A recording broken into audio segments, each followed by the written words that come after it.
Hey everyone, this phenomenon in Israel where we're seeing video after video of Israelis spitting on Christians, pushing over nuns, settlers violating and harassing Christians, why is this happening and why are we only hearing about it now?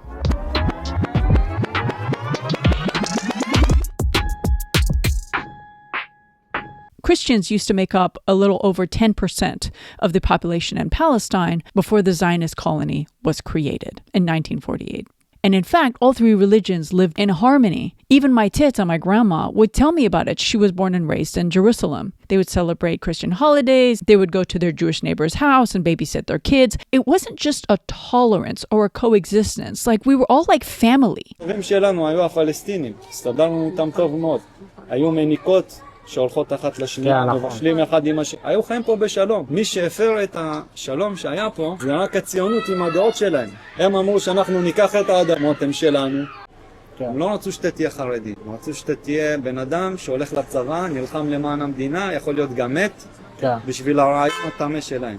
Zionism came and completely co-opted this Jewish supremacist ideology that ended up kicking out most of the Christians. So now there's only 2% of the population are Christians, and really sowing this unnecessary division. Why? Why? Did you know that in some schools in Israel, especially religious schools, they can't even use the plus sign? Literally plus, like 1 + 1 is 2, because it's the sign of the crucifix. And these extremists, they literally replace it instead with this weird upside down T. I'm not kidding. This is real. This is the Israel that you are supporting. Did you know that in Israel, there is no interfaith marriage? The only democracy in the Middle East. There is no interfaith marriage. What are we doing here? What are we talking about? Do you know that some Israeli rabbis, again, extremist, because Israel is an extremist state, don't even say Jesus Christ. And so instead they say JC, or even worse, they have to kind of mock his name, as you can see here. We will go back to the Holy Land and JC Penny will show up to redeem the world. And a really stark example of how Israel as a state sees Christians and Christianity is in 2019, an Israeli museum in Haifa, which has a Christian population, displayed this. And they also had like Barbie and Ken Jesus as well. Like, it's so offensive. Imagine having something in an Israeli museum that was desecrating the Torah or something like that, right? It's a complete dismissal of a holy religion on that land. And did you know where Jesus, Sayyidina Isa alayhi salam, was born, where he lived, where he walked? Did you know that Christmas is not a national holiday in Israel? And you'd be like, well, Rilla, there aren't a lot of Christians anymore. So, I mean, you know, anyone is free to celebrate, but it's not going to be a national holiday. Christmas is a national holiday in the occupied West Bank, in Ramallah. It's a national holiday, right? That's how much Muslims revere their Christian friends and family. What you have been told is a lie. What you have been told about Muslims is a lie. In fact, Muslims believe in Jesus as a prophet, as a revered prophet.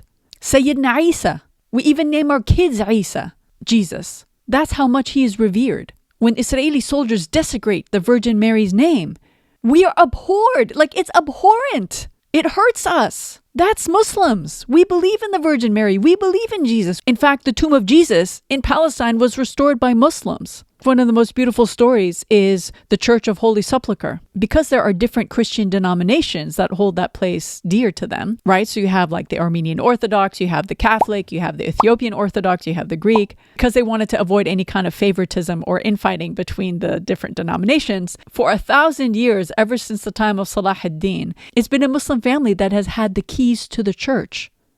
So it's a Muslim family that opens the church in the morning and closes it at night. What they have been telling you about Muslims is not true. And what they've been telling you about Israel is not true either. I need you to wake up. Please, please wake up. Israel is a problem. It is not your friend. This has nothing to do with Judaism. This is ultranationalism. This is supremacy. This is about a whole culture of extremism. The same culture who just passed the death penalty for only Palestinians. That includes Palestinian Christians, by the way. That's not just Palestinian Muslims. There is no such thing as Judeo-Christian values in Israel. There is no such thing. Only Jewish supremacy. That's all there is. The last Christian majority village is in the West Bank in a town called Taibeh. That, in fact, is where the Church of St. George is, a 5th century ruin. Imagine how long. And this is completely now surrounded by Israeli settlements. And they are harassed daily, violated daily. Pogroms, burnings, vandalism. What the settlers are trying to do is get them off that land. They are literally choking them. They're surrounding them. When they blow up churches in Lebanon, when they bombed the 3rd oldest church in the whole world in Gaza, the St. Porphyrius Church, killing tens of people, including Muslims and Christians who were sheltering there. When in December 2023, an Israeli sniper shot and killed 2 Palestinian Christian women, Nahida Khalil Anton and her daughter Samar Kamal Anton, all of these things Israel denied. Right? All of these. Israel says, literally, quote, the IDF maintains it only targets terrorists and terror infrastructure. So this whole time, every act in violation against Christian places of worship or Christian worshipers or Christians just trying to survive, all of that, Israel either said they didn't do it or that they were just targeting terrorists. This isn't a bad apple situation. How do we know that? Because this has been going on for decades, with zero accountability for Israelis attacking Christians. Because they feel supreme. This is an extremist, sick ideology of a colonizing entity. This has nothing to do with Judaism, right? Our Jewish family and friends do not think this about us. They would never spit on us, right? Why is it happening there? Because there is Jewish supremacy there. Because there is Zionism there. So that's why this is an ultra-nationalist ideology. This has nothing to do with a sacred religion. And the proof that Israel and Zionism doesn't give a shit about Muslims, about Christians, and even about Jews is they themselves bombed a synagogue in Iran and not a peep about it. Not a peep. They didn't even say sorry. They don't even consider them worthy. You see, all they care about is their own sick Jewish supremacist ideology and about colonizing more and more land. They don't care. If they don't care about their own supposedly Jewish people, which they never did, when they bomb a synagogue in Iran, how in the hell do you expect them to care about Christians or about Muslims? They don't. The answer is they don't. Think about it logically. But it was this incident where an IOF soldier was sledgehammering the statue of Jesus that finally Israel could not deny. And in fact, they tried to at the beginning, when only an image came out, it wasn't a video, when only a photo came out on Hasbara, Telegram, and WhatsApp groups, Israel was trying to push the lie that in fact it was Islamists or jihadists that actually did that to the statue of Jesus. And it worked for like a day or two until the video came out. And it was undeniable that it was an IOF soldier that had done this. And so now Netanyahu is on the back foot and he's having to do this apology tour. For the first time, an apology tour by Netanyahu. And he didn't even use AI for it. It was really him.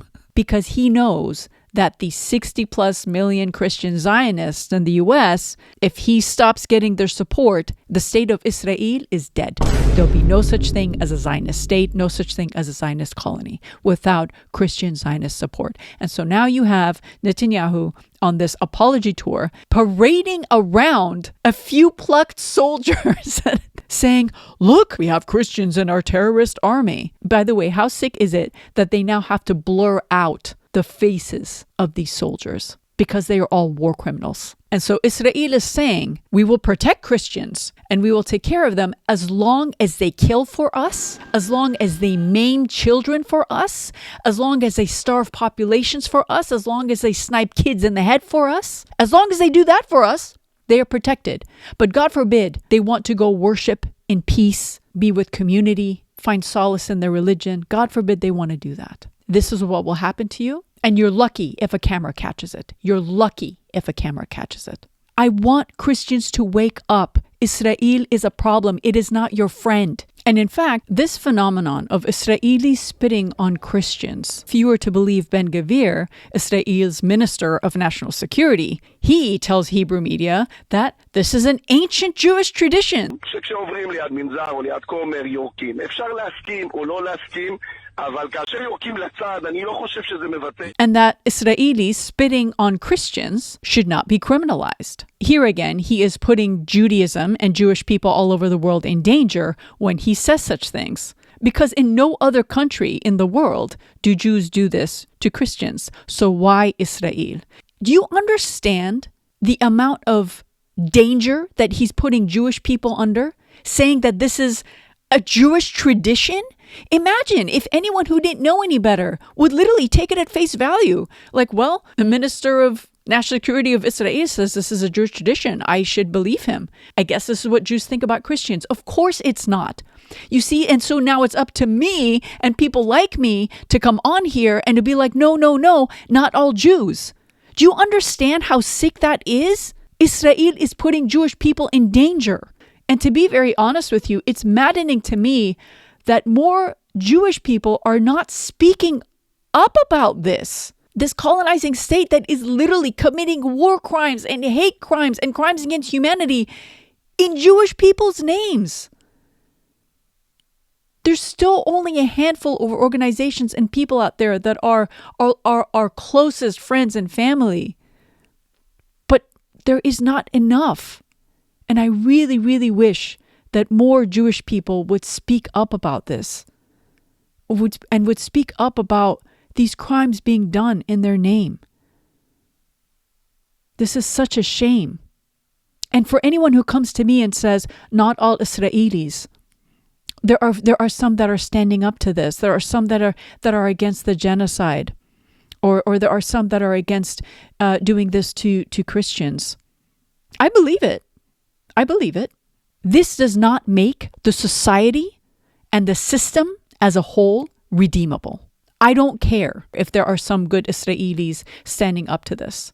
The system as a whole, when you have the law, the system as a whole, the Zionist ideology that this colony was built upon is built on ethno-supremacy, I don't care that there's a few good apples amongst a whole batch of bad ones. This doesn't make the Zionist project valid or humane. This doesn't make a state based on religious supremacy okay.